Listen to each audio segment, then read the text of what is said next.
Today's story is called The Dolls of Death, a chilling account of a twisted factory.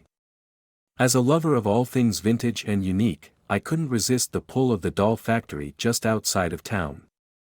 I had heard whispers of its reputation as one of the finest in the world, and I was eager to see the process for myself.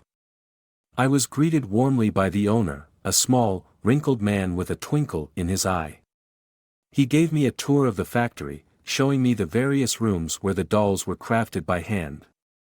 Each step of the process was done with care and precision, from the molding of the porcelain faces to the stitching of their clothes. But as I looked closer, I started to notice something strange. The dolls all had a certain texture to their skin, and their eyes seemed almost too lifelike. And then I noticed the unmistakable smell of decay hanging in the air. I didn't want to believe what I was thinking, but I couldn't shake the feeling that something was off.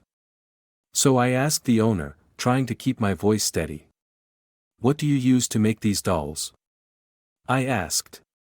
The man's eyes darkened, and he hesitated before answering.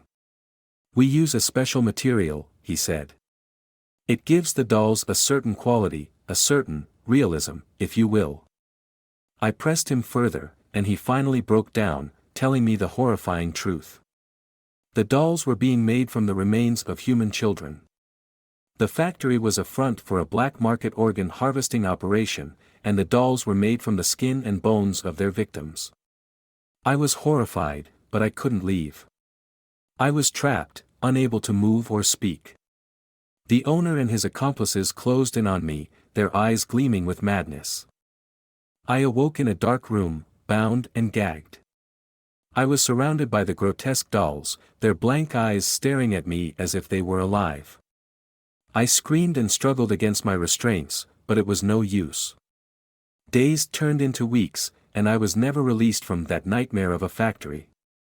I was used as a source of materials for their sick creations, and my screams echoed through the halls as they took what they wanted from me, piece by piece. Finally, I was nothing more than a discarded husk, used up and discarded like all of the other children before me. And I remained there, among the dolls, a ghost of my former self, haunting the halls of that factory for all eternity. The end of my story is not a happy one, but it serves as a warning to all who dare to enter the doll factory.